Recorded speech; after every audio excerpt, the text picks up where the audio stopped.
Chers amis, nous sommes dans la 12e page du traité Brachot. Comme on a l'habitude tous les jours d'essayer de partager une petite cuillère, un petit message essentiel pour retenir quand même un beau résultat du Daf Yomi. La 12e page se termine avec une Mishnah.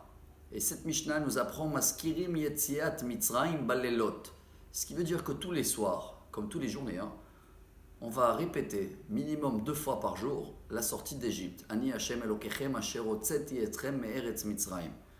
Entre nous, ça y est, on est sorti d'Égypte déjà il y a 3000 ans. Pourquoi tous les jours on doit se rappeler la sortie d'Égypte? C'est vrai que la Gemara répond en disant que tant qu'il n'y a pas Mashiach, alors on se rappelle de la dernière fois où on est sorti d'un esclavage, parce qu'on est encore, ça s'appelle en hébreu Shi'abud Malchuyot. On est encore soumis sur certaines règles. Aujourd'hui, vous allez dire on doit respecter la diplomatie américaine, on doit aussi avoir des relations avec la Russie et la France, etc. Donc tant que Mashiach est encore pas là et on l'attend tous les jours, on va être obligé d'être lié à la sortie d'Égypte. Mais je pense qu'on doit rajouter un petit côté chassidique.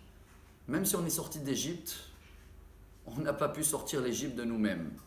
L'Égypte en hébreu, Mitzrayim, ça s'appelle coincé, Meitzar. Il y a beaucoup de choses qui nous coincent aujourd'hui où nous sommes esclaves. Bon, en premier, c'est le téléphone, lesquels chacun de nous, toute la journée, s'il n'a pas le téléphone, il est un petit peu coincé. Bien sûr, vous allez me dire, dans chaque chose mauvaise, il y a du bien. Mais cette sortie d'Égypte qu'on doit citer tous les jours, c'est pour se rappeler que bientôt, quand ils vont venir les fêtes, quand il va venir Mashiach, la Gemara dit ce sera comme une lumière dans la lumière. Aujourd'hui, la lumière, elle éclaire parce qu'il y a une obscurité autour. Ce qui veut dire toutes les fêtes. Pessah, c'est la sortie d'Égypte. Sukkot, c'est les cabanes qu'on était dans le désert.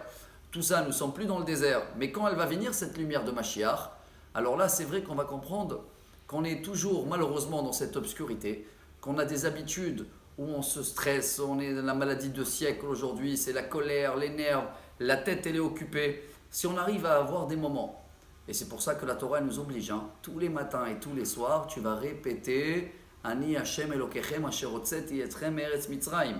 L'Égypte, quand tu le marques en hébreu, tu as un mème au début, et à la fin aussi tu as un mème. Mais à la fin, c'est un mème final. Au début, il y a une petite porte dans le mème. Tu rentres dans l'esprit égyptien, tu es coincé, on ne s'en sort pas. Alors venez, on essaye à partir d'aujourd'hui, pas seulement de lire cette phrase 2 fois par jour dans le schéma, d'essayer de se libérer de tout ce qui nous met esclaves, toutes les habitudes qu'on a où on n'arrive pas à se détacher. Ce serait le moment un petit peu, chaque jour, de se déconnecter, mode d'avion si vous voulez, ou selon la chassidoute, Idbod et doute. Et comme ça, Bezrat Hashem, très vite, avec la lumière de Mashiach, on va avoir le bon chemin.